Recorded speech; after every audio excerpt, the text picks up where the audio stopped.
Back to the phone lines. Talk next to Larry. He's in North Carolina, listening on Sirius XM 131. Hi, Larry. Yes, sir, Mr. Hank. I was just wanting to ask you, a couple of my sister-in-laws has bought a Bible, and it's a Jimmy Swaggart Bible, a Bible that he has wrote. Yeah. And they're telling me now, you probably heard of this, that the angels come down and had the intercourse with the sons of man, and that's where the giants come from. I just wonder if you could tell me something about that.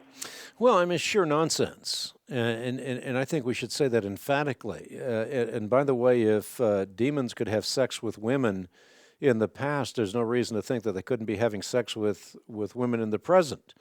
So you could have Rosemary's Baby. I mean, this is an interjection of pagan mythology on the Scripture. And it's a clear indication of someone who does not know how to read the Bible for all it's worth. It's also a failure to recognize that words and phrases in the Bible are not univocal, they're equivocal. And so every time you read God, you don't have to read the Almighty who created the heavens and the earth into that word. Satan, for example, is called the God of this world. He obviously is not God in the sense that God is God by nature or essence.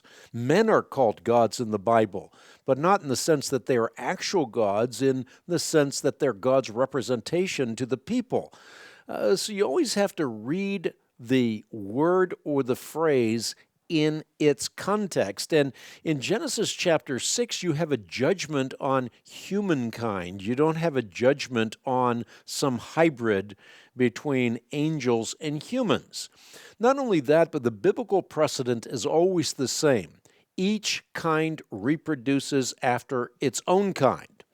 And if you take Jimmy Swaggart's view with respect to demons having sex with women, then demons can create real human bodies with real fertile sperm. If they can do that, they could have masqueraded as the resurrected Christ as well. And if they could do that, then Christ's words, a spirit does not have flesh and bone, as you see, that I have, are rendered nonsense or meaningless. So now you don't have a divine Christ, and you don't have epistemic warrant for the central event in Christianity, the resurrection.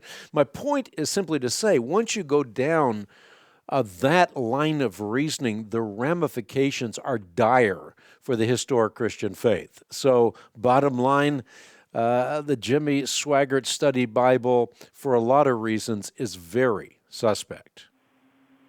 All right, I sure appreciate it. That's what I thought. I don't read it myself, but that's what I was thinking. I didn't really want anything to do with it. And I sure do appreciate it.